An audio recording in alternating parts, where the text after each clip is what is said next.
September 23rd, 2010 was a pretty uneventful day. I went to school and then had softball practice. After that, I had dinner and tuned in to watch Justin Bieber on CSI. The show was amazing and everything I had hoped for. However, that night's events were about to begin. It was Thursday at 8:54 p.m. when my breathing started to become restricted. We followed my asthma action plan. First, taking my inhaler. And if it doesn't work, we moved to using my nebulizer. If no improvements happened, we would go to our local ER. My breathing was getting so bad, I was needing to go to the ER. On my way to my grandfather's truck, however, I had collapsed. The next part is via my mother. After I was collapsing, I was turning blue. I was losing oxygen. Upon arrival to the ER, I was taken back to our room. I only remember waking up and seeing a bright light. I have always heard people seeing the light, but I never realized it was real. It was bright and blinding. I felt like I needed to go closer to the light in order to revive myself. While I tried to go towards the light, I remember it turning black again. I don't remember much of what happened after seeing the light, but I went into cardiac arrest, leading to my heart stopping. You see, losing a child is always heartbreaking.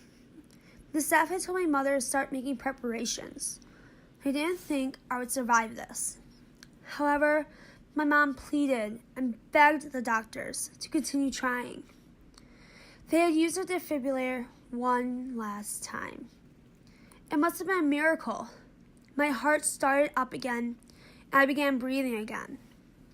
From this point on, I needed more help, more than my local hospital could have given me. Once I had been revived, they put me into a coma in order for them to intubate me. This is just a fancy word for having to put a tube down my throat and up my nose to breathe. I was attached to numerous machines. I was connected to a heart monitor, had 2 IVs in me, and a machine that monitored my brain activity. Once I was hooked up, I was life-flighted to the Children's Hospital of Illinois in Peoria. I didn't wake up until the next afternoon in the Pediatric Intensive Care Unit, or the PICU. I was scared, confused, and hungry. I was constantly waking up to be given nebulizer treatments. During this time, I had lost a lot of potassium, and my pulse ox rate was in the low 70s. The reason I was hooked up to 2 IVs was to give me the lost potassium and other fluids I had lost. While I was there, I was also put on prednisone.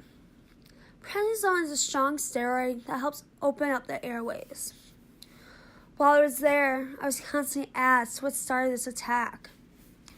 No matter how many times they asked me, I couldn't pinpoint one thing or even 3 things. I know my main triggers, but I wasn't around any of them. It was such a weird accident almost. After staying in the hospital for 3 days, I was able to head home. While there, they were able to readjust my medications and even adding more. The best part of this was being able to be given an asthma allergy specialist. The specialist has definitely made my life easier and better. With a specialist, they're able to track my asthma and my allergies. I'm able to readjust my medications for both my asthma and allergies as necessary. Almost 8 years later, my asthma is almost completely controlled. I may have small flare-ups here and there, but not ones that keep me overnight. This had to be one of the scariest experiences of my life. I could have died. And because of this, I try my hardest to live life to its fullest and take all opportunities that are given to me.